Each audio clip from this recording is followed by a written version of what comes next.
What's up, everyone? Happy Saturday. Welcome to week 2, the final look video. This is going to be for cash lineups. We are going to talk GPP, a little strategy on maybe how to take your cash lineup and spin it for GPP. So for cash lineup, we want to play a lot of the players that everyone else is going to play with a couple players that not a lot of people will play. And excuse my dog drinking water right now. Hopefully that's not too much of a distraction. So my number one play for the week, same as my first look video, is Alvin here. I've seen him play against my Rams every single time. He always kills the Rams. Like, when you watch the game, like, you just say to yourself, there's no way of stopping this guy. Not with the personnel that the Rams have. Maybe if they pulled their safety up, John Johnson III, maybe double team him, which they kind of did in the game in New Orleans. But, like I said before, the only way Kamara is going to be stopped is if the Saints just have him on the side and him the ball, which also happened the last time these two teams played, or in the regular season game, not the playoff game, but the regular season game. All right, so I had Chris Thompson in at my other running back spot, or the flex spot in the first look. I don't want him to play him in cash lineup. I think he'd be a better GPP play. For the running backs, I do like running backs that can catch as well, but you have to go volume. I think a lot of people are going to go Sony Michel here. And to be honest, you have no idea what the Peters are going to do. Brady could throw for 5 touchdowns. Michel could run for 3 touchdowns. Burkhead could get 2 touchdowns. James White could get 2 touchdowns. So someone could get benched. Michel could just play the first half. You don't know what's going to happen. You have to go with Austin Eckler.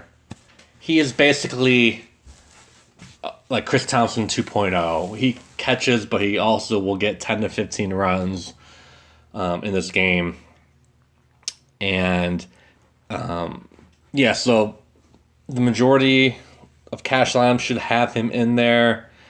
Don't expect another 39-point game, but anything over 18, I think, is viable. I haven't heard anyone talk about my next play. It's going to be Derrick Henry. Sorry. Where is he? He's at 6,000.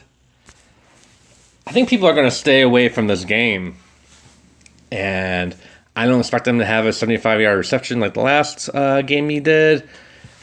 But I expect him just to get the ball a ton here. Hopefully score a touchdown or 2 or possibly 3. But at 6,000, I think he is underpriced. He should be at 7,000. I'm sure if he does well next couple weeks, he will be. But you have to remember, yes, the Colts have a great defense. They have a really good secondary. They haven't been able to really stop the run ever. And Derrick Henry can just bulldoze his way through this team here, through this defense. All right. So quarterback. If you want to be able to sleep tonight, just plug in either Mahomes or Lamar Jackson. Simple as that. But with our cash lineup strategy, is you want to pick the cheapest quarterback you can for value. Now, anywhere between 5,100 and 6,100 or 6,200. I mean, you can play any of these quarterbacks. It does not matter. As long as your quarterback doesn't get hurt early on or benched, any of these guys will be able to get you into the cash, in the cash lineup. It does not matter. Me, personally, I really wanted to play Mahomes. I had a lineup with Mahomes. I thought it was perfect, and then I'd be able to sleep tonight. But that's not my strategy. Josh Allen looks really good. If he can't pass, he's going to run for 100 yards and a touchdown easily. But I have to redeem myself from week 1 and Foles getting hurt. This will basically cost me a couple hours of sleep tonight. But Derek Carr's got to throw the ball 40 times at least, right? And his Chiefs' secondary is probably the worst in the league. I'm not saying Derek Carr has a lot of options to throw to, but he's got to have at least 300 yards and a touchdown, right? And that's what you need for cash, and he's 5,100. I think he is mispriced because of the Monday night game last week. So we got to take advantage of the misprice, for better or for worse. So I don't want to give you all my plays this week because I'm going to throw this into the GPP. I'm not going to go through defense. Tight end, everyone is going to go Waller. And I got Derek Carr, so I got to go Waller as well. Let's see who else. Another great cash. I think everyone's going to go cash. Keenan Allen. And my last play, I'm going to give. Here's what I think. I think Josh Norman's going to be locked up on Amari Cooper. Amari Cooper could have a big game, or he could get locked down. He could do 4 for 60. The second cornerback on the Skins, he's questionable. His backup is doubtful. I'm plugging in Michael Gallup. I don't expect him to have a 25-point game, but for a cash lineup, hopefully over 10 to 15. Actually, if he has about like a 12 to 15 point game, he will maintain his value for cash. So this is where I'm going for cash. As of right now, I'm going to try to not change it at any time. But you have your plays everyone's going to play, and then you get your Derrick Henry, which I think is going to be not highly owned, and Derek Carr, probably not highly owned, just because you don't really want to go with the Raiders in cash, but that's what I'm going to do this week. So for your GPP, you can fine-tune this. So you can go Keenan Allen. He seems like a sure thing, but just look at GPP.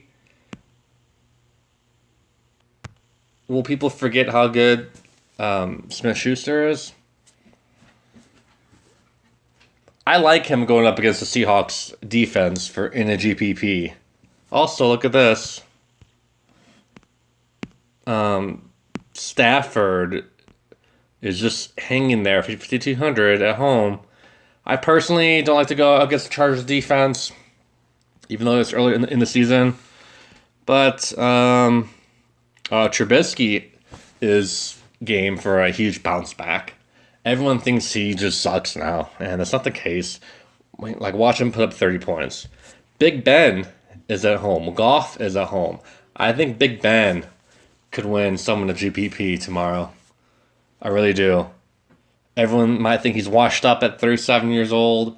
The Seahawks, their secondary is to be determined. I think they're going to have a bad secondary all year. A season ago, the first half of the season, I believe, they had a bad secondary, and then they kind of patched things up and started playing better as a defense, as a unit.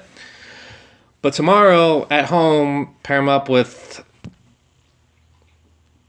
Juju. I was going to call him JJ. I don't know why I was going to call him Juju. Sorry.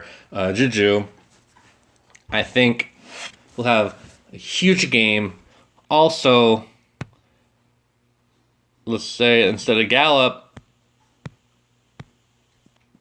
Also, I know I was high on Samuel Watkins. I still am, but I just can't play him. But he's still a good play for cash as well. But I think Keenan Allen is a little bit better for cash. I like Tyler Lockett for GPP. The Steelers could not stop the Patriots.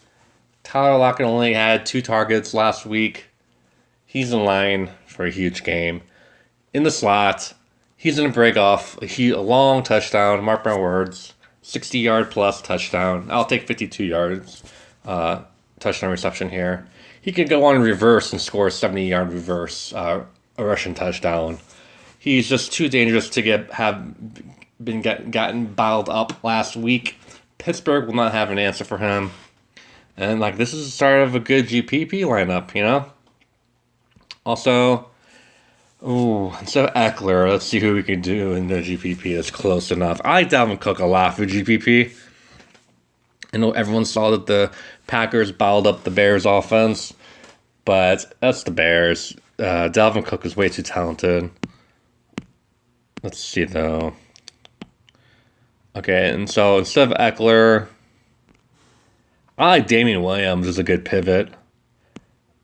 But, Duke Johnson could be a good pivot too off Eckler, but I think I just play Eckler over Duke Johnson. But look at this. If Mixon misses the game, Giovanni Bernard might be the play to go to instead of an Eckler. Matt Breida, are they still liked? But I don't trust the 49ers offense as of right now. Let's see who. I think there's a good cheap play in here somewhere. I do have Chris Thompson in GPP, Burkhead in GPP. Latavius Murray could be a sneaky play. I just don't think the Saints will have a big enough lead to just run them out 15 times. I think that's it for running backs. And then for a receiver, okay. So to pivot off of the Gazelle should be owned, highly owned. You might think DK Metcalf, but no, let's see. I think Chris Conley is the pivot off of the Gazelle. The Texans secondary is not really that desirable. I think this game could be shootout potential.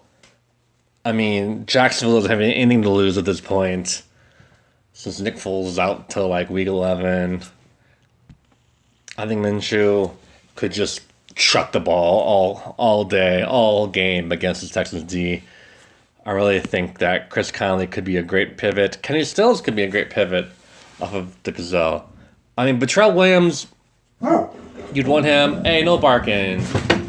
Okay, so just try this up. Oh, sorry about that. Guys, quiet. Okay, so in cashed, the Gazelle might be the play because he's going to get a lot of volume. But in a GPP, you don't want to have that popular of a pick. You might want to put him in the 1 or 2 GPPs, but pivot off of him. And not saying it's going to be right 100% of the time, but to be able to win the big money, you're going to have to pivot off of these popular plays because they're all not going to hit. As attractive and appetizing as they seem right now, 1 or 2, a few of them will just not hit. And you're going to be scratching your head tomorrow, like, how did this not hit? So, all right, that's going to wrap it up, guys. Hopefully you've enjoyed this video. It's a little different than than what I'm used to doing. So hopefully this helps a lot. Hopefully it's going to help me tomorrow. And let's win some money tomorrow. All right, have a good one.